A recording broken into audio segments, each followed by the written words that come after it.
بسم اللہ الرحمن الرحیم۔ السلام علیکم۔ جب سے دنیا قائم ہوئی، حضرت آدم علیہ السلام کی نسل بڑھتی اور پھیلتی گئی۔ انسان دو حصوں میں تقسیم ہو گیا، کسی نے نیکی کی راہ اختیار کی تو کسی نے بدی کا راستہ اپنایا۔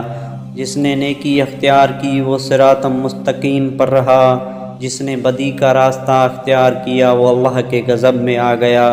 صراط مستقیم پر چلنے والوں کی تعداد ہمیشہ کم رہی، گمراہ انسانوں کی تعداد زیادہ رہی۔ ان گمراہ لوگوں کو راہ راست پر لانے کے لیے اللہ کے نبی آتے رہے۔ حضرت آدم علیہ السلام کے زمانے کے بڑے عرصے بعد اللہ نے حضرت نوح علیہ السلام کو بھیجا۔ آپ علیہ السلام پر 10 صحیفے نازل ہوئے تھے۔ حضرت نوح علیہ السلام اللہ کے نبی تھے۔ آپ علیہ السلام کو آدم ثانی بھی کہتے ہیں۔ آپ علیہ السلام کے زمانے میں بھی گمراہی پھیلی ہوئی تھی، صرف چند ہی نیک تھے، اکثریت گمراہ لوگوں کی تھی۔ آپ نے اپنی قوم کو راہ راست پر لانے کے لیے تبلیغ شروع کی۔ وہ لوگ ہر قسم کی برائیوں میں مبتلا تھے، چوری، بے ایمانی، امانت میں خیانت کرنا، جھوٹ بولنا، شرمناک کام کرنا، ماں باپ کی خدمت نہ کرنا، کمزور کو حقیر سمجھنا، غریبوں کو دھکارنا، جھگڑا کرنا، قتل کرنا، دوسرے کا مال چھیننا عام بات تھی۔ سرداروں کا طبقہ غریبوں کو پریشان کرتا۔ اس کے علاوہ وہ لوگ بتوں کی پوجا کرتے تھے، بتوں کو خدا کا درجہ دے رکھا تھا۔ ان کا خیال تھا کہ اگر بت کی پوجا نہ کی جائے تو بت ناراض ہو جائیں گے۔ ان کے نزدیک جو بت کی پوجا نہیں کرتا وہ جاہل اور احمق ہے۔ انہوں نے 4 بت بنا رکھے تھے جن کے نام تھے ود، سوا، یغوث، نصر تھے۔ حضرت نوح علیہ السلام اپنی قوم کو دعوت حق دیتے، اچھے کاموں کو کرنے کا حکم دیتے، برے کاموں سے روکتے۔ وہ کہتے کہ بتوں کی پوجا نہ کرو، صرف ایک اللہ کی عبادت کرو جو سارے جہاں کا پروردگار ہے۔ وعظ و نصیحت کے غرض سے ایک روز آپ نے ضیافت کا اہتمام کیا۔ ضیافت میں ہر حیثیت اور طبقے کے لوگ شریک تھے۔ آنے والے مہمانوں میں غریب بھی تھے، امیر اور سردار بھی تھے۔ صاحب حیثیت اور سردار غریبوں کے ساتھ اٹھنا بیٹھنا پسند نہیں کرتے تھے، انہیں حقارت سے دیکھتے تھے، نفرت کرتے تھے، لیکن حضرت نوح علیہ السلام نے سب کو یکجا کر دیا۔ لوگوں نے ضیافت کی اہتمام کا سبب دریافت کیا تو آپ نے فرمایا، بھائیو، ہماری قوم کے لوگوں میں بگاڑ پیدا ہو گیا ہے۔ سب سے بڑی خرابی یہ کہ طاقتور طبقہ کمزوروں پر حاوی ہوتا جا رہا ہے۔ جو کمزور ہے وہ بھی ہمارے ہی بھائی ہے۔ تم غریبوں کے ساتھ اٹھنا بیٹھنا پسند نہیں کرتے، تم ان سے نفرت کرتے ہو۔ ان میں جو بھوکا ہوتا ہے تم کھانا نہیں کھلاتے، اگر کوئی پیاسا تم سے پانی مانگتا ہے تو تم پانی نہیں پلاتے، اگر کوئی بیمار ہو جاتا ہے تو تم ان کی عیادت نہیں کرتے، اپنے ماں باپ کی خدمت نہیں کرتے، دوسروں کا مال ناجائز طور پر کھاتے ہو، دوسروں کی ملکیت پر قبضہ کرتے ہو۔ یہ تمام شیطانی کام ہیں۔ اس کے علاوہ تم اپنے ہاتھوں سے بنائے ہوئے بتوں کی پوجا کرتے ہو۔ یہ بت تو تمہاری ہی طرح مخلوق ہے اور یہ تو تم سے بھی کمتر ہے۔ یہ کہاں کی عقل مندی ہے؟ میں تمہیں ایک بڑے عذاب کی خبر دینے آیا ہوں۔ مہمانوں میں سے ایک شخص نے کہا، عجیب شخص ہے، ہمیں کہنے چلا ہے کہ ہم اپنے معبود کو چھوڑ دیں، عبادت نہ کریں۔ حضرت نوح علیہ السلام بولے، میں یہ نہیں کہتا کہ عبادت چھوڑ دو، عبادت کرو صرف اس ہستی کی جس نے ساری دنیا پیدا کی ہے، جو مارتا اور جلاتا ہے۔ ایک نے کہا، نوح علیہ السلام تو ایسا کہتے ہی رہتے ہیں، ہم اپنے معبودوں کے خلاف باتیں سننے کے لیے نہیں آئے، ہم تو وہ کرتے ہیں جو ہمارے باپ دادا کیا کرتے تھے۔ آخر میں لوگ مجلس سے اٹھ کر جانے لگے۔ ایک مرتبہ حضرت نوح علیہ السلام ایک راستے سے گزر رہے تھے کہ ایک بوڑھا نظر آیا۔ وہ بہت لاغر تھا، چلنے کی تاب نہیں تھی۔ حضرت نوح علیہ السلام نے دریافت کیا کہ کیا تم اس حال میں راستے میں کیوں پڑے ہوئے ہو؟ کیا تمہارا کوئی گھر نہیں ہے؟ بوڑھے نے جواب دیا کہ میرے 7 بیٹے ہیں، انہوں نے بڑھاپے کے سبب مجھے گھر سے نکال دیا، میرے پاس کھانے کے لیے بھی کچھ نہیں۔ حضرت نوح علیہ السلام اسے اپنے گھر لے گئے اور کہا کہ تم اس گھر میں رہو، میں تمہیں کھانا دیا کروں گا۔ آپ نے دعا کی تو ایک اجنبی شخص گھر میں داخل ہوا۔ اس کے ہاتھ میں ایک خوان تھا، اس میں ہر قسم کے کھانے تھے۔ اس نے حضرت سے فرمایا کہ یہ کھانا میں آپ کے مہمان کے لیے لایا ہوں۔ اسے کھلا دے۔ اس نے کہا کہ اللہ کسی کو کبھی بھوکا نہیں سلاتا۔ وہ بوڑھا حضرت نوح علیہ السلام پر ایمان لے آیا۔ حضرت نوح علیہ السلام ہر ایک شخص کے پاس جا کر ہدایت کرتے تھے، کبھی کبھی اجتماع سے بھی خطاب کرتے۔ ایک مرتبہ ایسا بھی ہوا کہ حضرت نوح علیہ السلام ایک راستے سے گزر رہے تھے تو کچھ لوگوں نے آپ کا راستہ روک لیا اور مارنے کے در پہ ہو گئے۔ کچھ لوگوں نے پتھر بھی برسائے۔ ایک شخص آگے آیا، لوگوں سے کہا کہ تم اسے کیوں مارتے ہو؟ اس نے تمہارا کیا نقصان کیا ہے؟ تو لوگوں نے کہا یہ ہمارے بتوں کے خلاف باتیں کرتا ہے جبکہ ہم عبادت کرتے ہیں۔ حضرت نوح علیہ السلام نے دعا کی، اے رب میرے پروردگار، میں نے اپنی قوم کو رات دن سمجھایا، حق کی طرف بلایا، میرے بلانے پر وہ زیادہ بھاگتے رہے۔ میں نے اعلانیہ اور خفیہ سمجھایا تو انہوں نے کانوں میں انگلیاں ٹھونس لی۔ اللہ تعالیٰ نے حضرت نوح علیہ السلام کو وحی بھیجی کہ ایک کشتی بناؤ اور ظالموں کے بارے میں کچھ نہ بولو۔ اللہ کے حکم کے مطابق آپ نے کشتی تیار کرنا شروع کی۔ کچھ لوگوں نے مذاق کرتے ہوئے پوچھا، اے نوح کیا بنا رہے ہو؟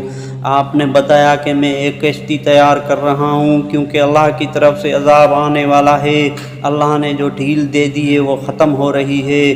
جب وقت آئے گا ہر طرف پانی ہی پانی نظر آئے گا، صرف وہی بچے گا جو اس کشتی میں سوار ہوگا، جو بت پرستی سے توبہ کرے گا، گناہوں سے معافی مانگے گا، اسی کو اس کشتی میں جگہ ملے گی۔ لوگ بولے، اے نوح یہ زمین تو خشک ہے، اسے آثار بھی نہیں ہے کہ اتنا پانی ہو جائے کہ کشتی تیرنے لگے۔ نوح کا تو دماغ ہی چل بسا ہے، نعوذ باللہ۔ حضرت نوح علیہ السلام نے اس قسم کی باتوں سے بالکل مایوس ہو چکے اور اصلاح کی کوئی امید ہی نظر نہیں آ رہی تھی۔ جب کشتی بن کر تیار ہو گئی تو لوگ کشتی میں غلاظت پھینک دیتے۔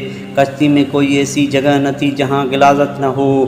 کافر غلاظت پھیلانے کے لیے کشتی کے اندر جایا کرتے تھے، یہ ان کا معمول بن چکا تھا۔ ایک مرتبہ ایک کوڑ کا مریض بھی اپنی ناپاک مقصد کے ساتھ کشتی کے اندر گیا۔ اس کے سڑے ہوئے جسم کے ایک حصے پر کچھ غلاظت لگ گئی۔ کچھ دیر بعد اس نے دیکھا کہ جہاں غلاظت لگی تھی وہ حصہ اچھا ہو گیا۔ اب اس سے حیرت ہوئی کہ یہ کیا ماجرا ہے، آخر غلاظت سے کس طرح شفا ہو سکتی ہے۔ پھر وہ کشتی کے اندر داخل ہوا اور غلاظت پوری طرح سارے جسم پر مل لیا تو دیکھا وہ بالکل تندرست ہو گیا۔ یہ بات کوڑ کے مریضوں کے اندر پھیل گئی تو سب نے کشتی کے اندر داخل ہو کر غلاظت ملنا شروع کر دیا۔ اس طرح پوری کشتی صاف پاک ہو گئی۔ حضرت نوح علیہ السلام نے اللہ سے دعا کی، اے رب لوگوں نے میرا کہنا نہیں مانا، ایسے شخصوں کی پیروی کی جن کے مال اور اولاد نے ان کو زیادہ نقصان پہنچایا۔ ان کافروں میں سے زمین پر ایک باشندہ بھی مت چھوڑ، اگر آپ ان کو روئے زمین پر رہنے دیں گے ان کی اولاد بھی کافر ہی ہوگی۔ آپ کی دعا قبول ہوئی، اللہ کا عذاب آ چلا، گھر کے تنور سے پانی ابل پڑا، پانی کا ریلا تیزی سے بہنے لگا۔ جس جگہ سے پانی ابل پڑا وہ جگہ کوفہ کی ایک مسجد تھی جس کا نام مسجد انبیاء ہے۔ دوسری طرف آسمان پر خوفناک سیاہ بادل چھانے لگے۔ حضرت نوح علیہ السلام نے دیکھا کہ زمین سے چشمے پھوٹ رہے ہیں۔ حضرت نوح علیہ السلام نے کہا کہ یہ عذاب کی علامت ہے۔ کافر کہنے لگے کہ طوفان تو آتے ہی رہتے ہیں، بارشیں ہوتی رہتی ہے، یہ تو کوئی نئی بات نہیں ہے، کچھ دیر بعد موسم بدل جائے گا۔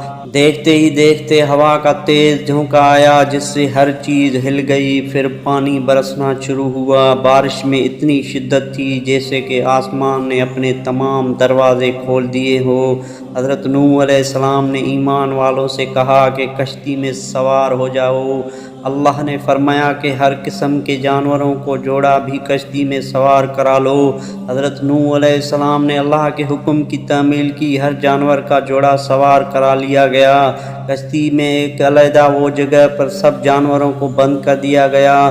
طوفان چلنے لگا، بارش سے ندی، نالے اور زمین پر پانی بھر گیا، پھر زمین کے ہر حصے میں پانی بہنے لگا۔ اب حضرت نوح علیہ السلام کا جہاز تیرنے لگا، پانی اونچا ہو رہا تھا۔ حضرت نوح علیہ السلام کی نظر جب بیٹے پر پڑی تو آواز لگانے لگا، بیٹا اب اس کشتی میں سوار ہو جاؤ، تمہاری جان بچ جائے گی، اب کافروں کا ساتھ جوڑ دو۔ تو بیٹے نے جواب دیا کہ میں پہاڑ کی اونچی چوٹی پر چڑھ جاؤں گا، پانی وہاں تک نہیں پہنچے گا۔ تب حضرت نوح علیہ السلام نے اللہ سے اپنے بیٹے کے بارے میں سفارش کی کہ میرا بیٹا ڈوب رہا ہے، یہ تو میرے ہی خاندان کا ہے، تیرا وعدہ سچا ہے۔ اللہ نے فرمایا کہ وہ تیرے خاندان والوں میں سے نہیں ہے، تیرے گھر والے تو وہ ہیں جو تجھ پر ایمان لائیں۔ روایات کے مطابق بارش مسلسل 40 دن تک ہوتی رہی، جو کچھ زمین پر تھا سب ڈوب گیا، کافروں کا کام تمام ہوا۔ جو لوگ حضرت نوح علیہ السلام پر ایمان لائے تھے وہ کشتی میں سوار ہو کر بچ گئے۔ کشتی کو وہ جوتی پر جا کر ٹھہری جسے ارارات بھی کہتے ہیں۔ کشتی میں سب سوار تھے، اسی دوران حضرت نوح علیہ السلام کو ایک فاختہ نظر آئی، اس کی چونچ میں زیتون کے درخت کا پتا تھا، یہ امن و سکون کی علامت تھی، یعنی پانی اتر چکا ہے۔ کوہ جودی یا ارارات مشرقی ترکی میں ہے، یہ 16,900 فٹ بلند ہے جو برف سے ڈھکی رہتی ہے۔ روس کی سرحد بھی اس سے ملتی ہے۔ اس پہاڑ کو قابل تذکیر خیال کیا جاتا تھا، لیکن سن 1929 عیسوی میں جرمن ماہر طبیعیات جون جیکب نے 2 ناکام کوششوں کے بعد سے سر کر لیا۔ کچھ عرصہ پہلے ہزاروں سال کی جمی ہوئی برف کا تودہ گرنے سے کشتی نوح علیہ السلام کا ایک حصہ برف سے نکلا۔ کئی ہوابازوں نے اس کی تصویر لی۔ ایک اور معلومات کے مطابق سن 1929 میں ماہر آثار قدیم ولی اور اس کے ساتھی نے عراق کے قریب ار کے مقام پر طوفان نوح کے آثار دریافت کیے۔ انجیل مقدس کتاب پیدائش کی روایات کے مطابق طوفان نوح کا واقعہ وادی دجلہ و فرات سے متعلق ہے۔ عراق میں قدیم زبانوں میں لکھی گئی کتبے دریافت ہوئے، ان میں ایک زبردست طوفان کا ذکر تفصیل سے ملتا ہے۔ ایک ماہر نے دعویٰ کیا ہے کہ اس نے شہر ار کی سب سے نچلی سطح میں طوفان نوح کے آثار پائے ہیں۔ عیسائیوں اور یہودیوں کے الہامی کتب میں ارارات کا ذکر طوفان نوح کے حوالے سے آیا ہے۔ بائبل میں لکھا ہے کہ 7ویں مہینے کے 17ویں دن کشتی نوح ارارات نامی پہاڑ پر آ لگی۔ دوستو، مزید ایسی ویڈیوز کے لیے اس چینل کو سبسکرائب ضرور کر دیجیے گا۔ شکریہ۔ اللہ حافظ۔